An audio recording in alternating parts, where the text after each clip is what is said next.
دوسری بات سنو، کیا تمہارا یہ خیال ہے کہ جنت میں بے مشقت بالکل بغیر تکلیف سے داخل ہوں گے؟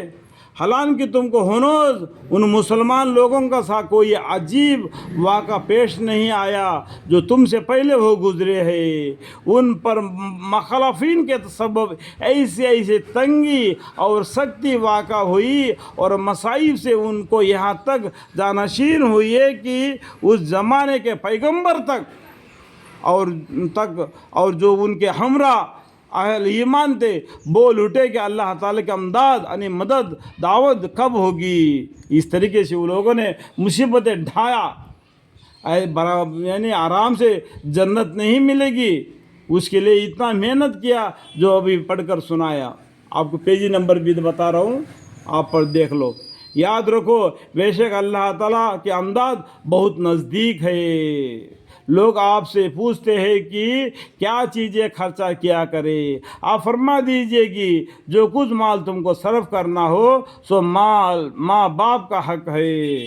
جو اللہ تعالیٰ یعنی پیغمبر صلی اللہ علیہ وسلم سے لوگ پوچھتے ہیں کہ کیا چیزیں خرچہ کیا کرے، آپ فرما دیجئے کہ جو کچھ مال تم کو صرف کرنا ہو سو ماں باپ کا حق ہے۔ سب سے پہلا ماں باپ کا حق ہے، ماں باپ کو اچھی طریقے سے پال پوش کرو، اور قرابت داروں کا، نزدیک کے رشتہ داروں کا، اور بے باپ کے بچوں کا یعنی جس کے ماں باپ نہیں وہ بچوں کا، اور محتاجوں کا بالکل غریب ہے، اور مسافروں کا جو مسافر ہے جو اپنا گھر وغیرہ نہ ہونے کی وجہ سے ایک دوسرے سے دوسرے جگہ پر سفر کرتا ہے، اور جون سا نیک کام کرو گے اور بھی کون سا بھی نیک کام کرو گے سو اللہ تعالیٰ کو اس کی خوب خبر ہے، وہ اس پر ثواب دیں گے۔ جس طریقے سے تم عمل کرے گا اس طریقے سے اللہ تعالیٰ تم کو ثواب دیں گے۔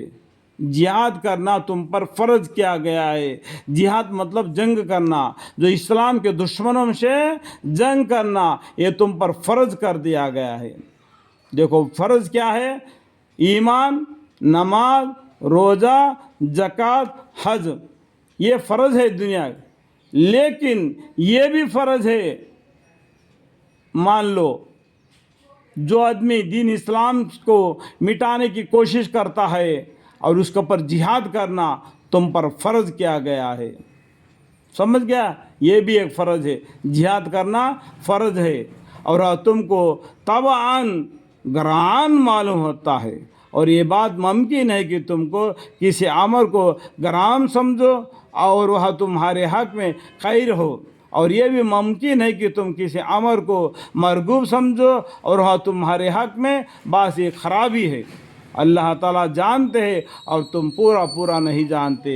اللہ تعالیٰ جاننے والے باریک بن باخبر ہے، تمہارے لیے کیا اچھا ہے تمہارے لیے کیا خراب ہے وہ جانتے ہیں، اسی طریقے سے تم پر حکم بھیجتے ہیں۔ جہاد کرنا تم پر فرض کر دیا گیا ہے، اس لیے وہ کافر لوگ دین اسلام کو دنیا میں مٹانا چاہتے ہیں، تو اس لیے ان پر جہاد کرنا چاہیے، ان کو پور کو مارنا چاہیے، جہاں تک ہو سکے اتنا وہ اسلام سے ڈر جائے اور اسلام کے تابع ہو جائے، اسلام کو قبول کر لے، تو یہ تمہارے لیے فرض ہے جہاد کرنا۔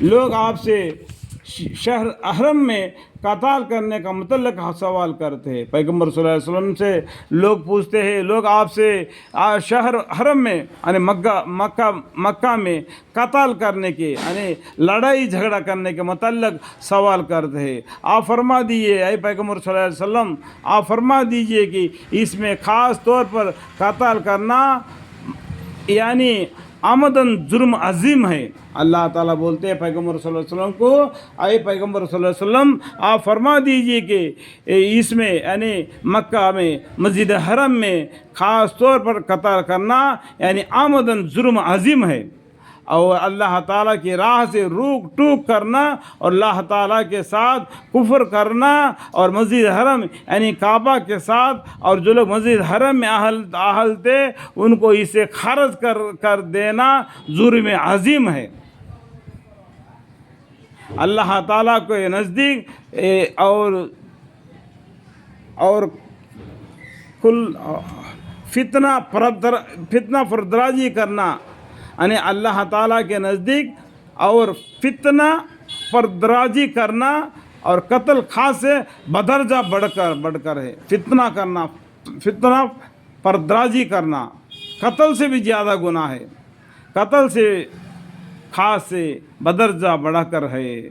اور یہ کفار تمہارے ساتھ بے شک جنگ رکھنے کا اس غرض سے کہ اگر خدا نہ کرے قابو پاوے تو تم کو تمہارے دین اسلام سے پھیر دے۔ اس طریقے سے کافر لوگ کوشش کرتے ہیں، اس کے لیے بھی تم اپنے دین اسلام کو بچاؤ کے لیے لڑائی کا بھی سامان تیار کرنا، گھوڑوں کو، کھچروں کو اور تلواروں کو اپنے پاس رکھ دینا، تاکہ جب کافرانے لوگ دین اسلام کے لوگوں پر جو چڑھ آئے تو ان پر تم بھی جہاد کرو۔